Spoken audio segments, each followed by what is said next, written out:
25. Men, said the little prince, set out on their way in express trains, but they do not know what they are looking for. Then they rush about and get excited and turn round and round. And he added, it is not worth the trouble.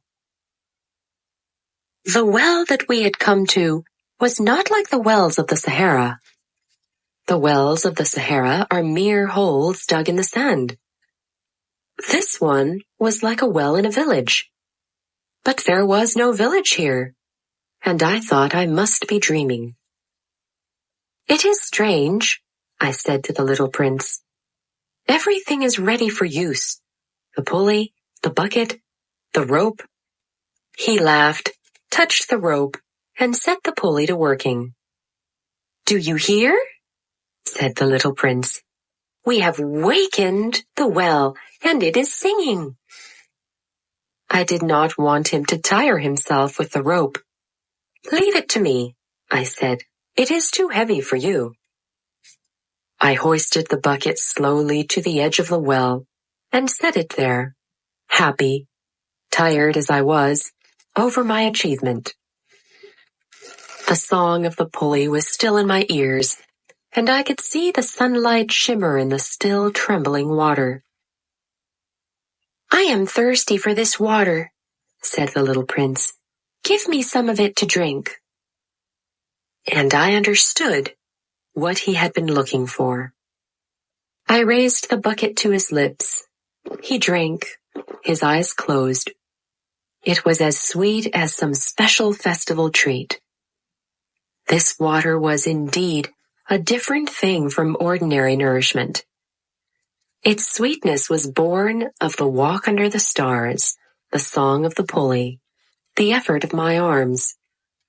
It was good for the heart, like a present.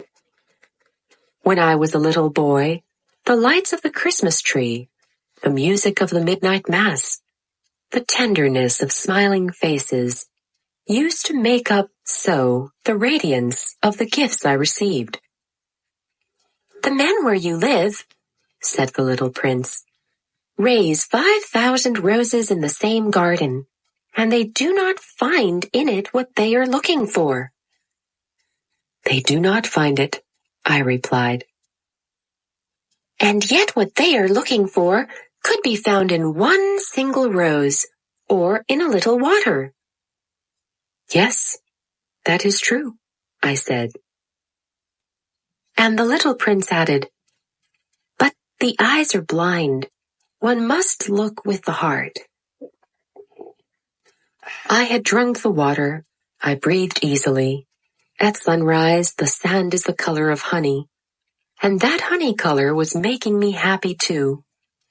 What brought me then this sense of grief? You must keep your promise, said the little prince softly, as he sat down beside me once more. What promise? You know, a muzzle for my sheep. I am responsible for this flower. I took my rough drafts of drawings out of my pocket. The little prince looked them over and laughed as he said, Your baobabs, they look a little like cabbages. Oh, I had been so proud of my baobabs. Your fox, his ears look a little like horns, and they are too long. And he laughed again. You are not fair, little prince, I said. I don't know how to draw anything except boa constrictors from the outside and boa constrictors from the inside. Oh, that will be all right, he said. Children understand. So then I made a pencil sketch of a muzzle, and as I gave it to him, my heart was torn. You have plans that I do not know about, I said.